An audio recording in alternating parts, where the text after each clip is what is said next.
Okay. As you can see, here is my 79 KZ650 SR. Kind of got ahead of myself a little bit. I was going to videotape most of this, but as you can see, I've already got the carbs removed and the center's plugged, but I put tank and the one side panel back on just to show you fairly how clean this thing is, other than seats seeing a little bit better days there, and it's kind of starting to crack back here, if you can see that. But other than that, this thing pretty dang clean. Tank does have a little rust in it, but gonna try the muriatic acid. Yeah, probably not gonna be able to see. You can kind of see around the lid. It's mainly just light little stuff like that, not too big of chunks. I've seen far worse.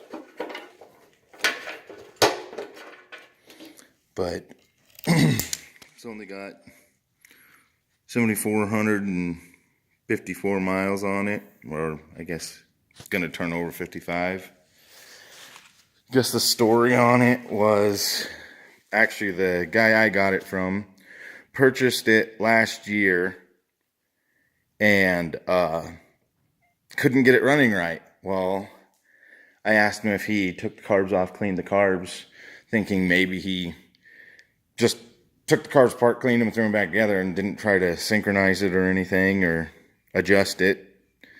And he kind of gave me a funny look and said, "No, I didn't take the carbs off and clean it. I just ran," I think he said sea foam.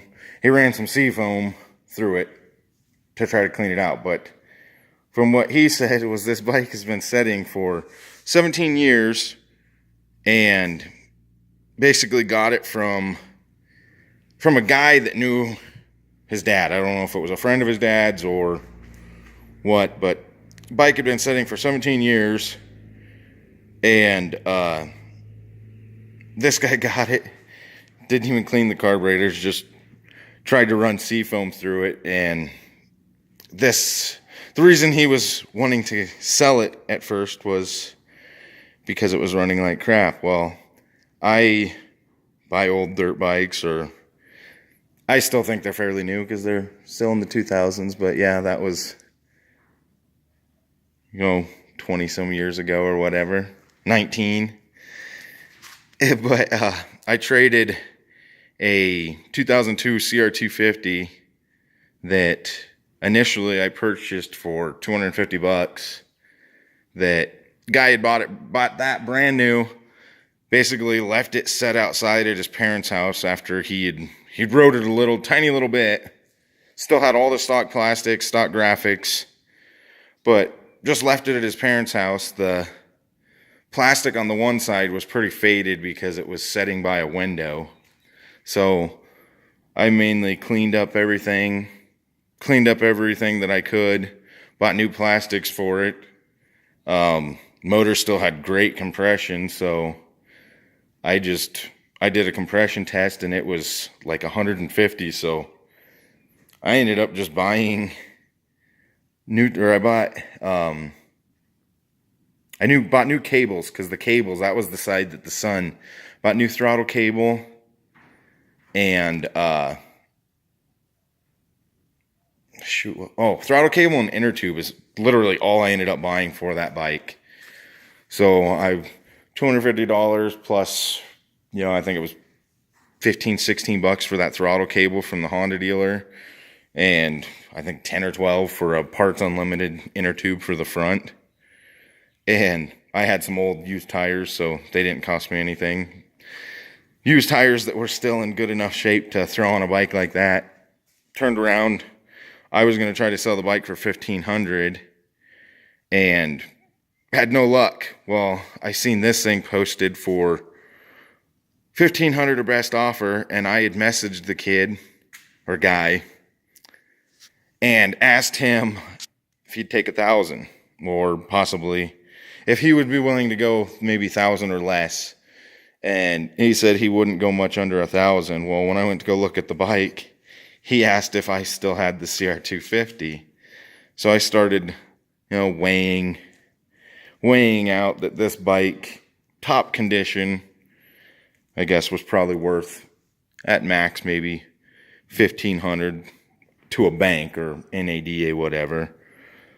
But to me, it was worth a lot more. I've always wanted a KZ, dreamed about KZs for years, looking at my dad's old cycle magazine, Motorcyclist magazine, Cycle World, just dreaming about owning a KZ. So as clean as this thing was, I figured what I had into that CR, I was willing to trade. So traded the CR250 for this, and this is going to be my next project since I've basically got no more dirt bikes to finish up. I've kind of given up on motocross as far as racing. Still going to be a fan, but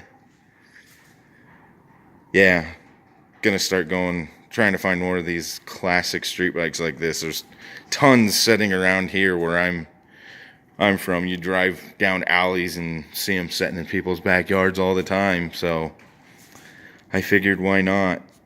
This one, other than the seat, appears that it had to have been garaged for the 17 years. Because, I mean, look how shiny, step out of that, shiny the motor is. It still shines. Rims still look good. It's just that spot on the seat. Paint's all good. I got the side panel off on this side, but the only bad thing was the guy that had this before that kid, he said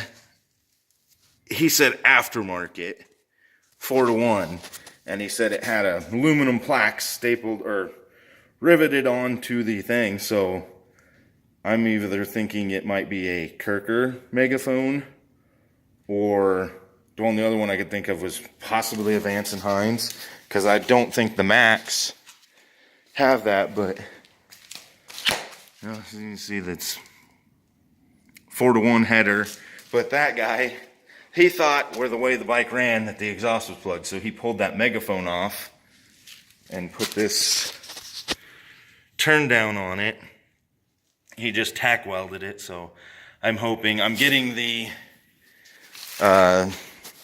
megaphone tip back. He's still got it. I was gonna go pick it up last night, but he wasn't gonna be home. So actually tonight, supposed to go pick up that megaphone tip. And he said he thought it was plugged, and that was why the bike was running like crap, is the only reason he took it off and put that turn down piece on. So I was gonna grind his little tack welds off and try to fit that megaphone back on. And then he said it had a rear rack, which that's the only thing I'm guessing is what these little brackets are for back here, was that it had a rear rack on it. And he took the rack off because he thought it looked ugly. But also it had a rack and he said a sissy bar like thing going up the back. So I'll see what it looks like when I get that stuff tonight. I'll probably put the rack back on because I could use that, take off on little rides or whatever, haul a lunchbox or whatnot. So that'll probably be the only thing I put back on is that rack. Probably won't put the sissy bar. Yeah. Anyways, thanks for watching.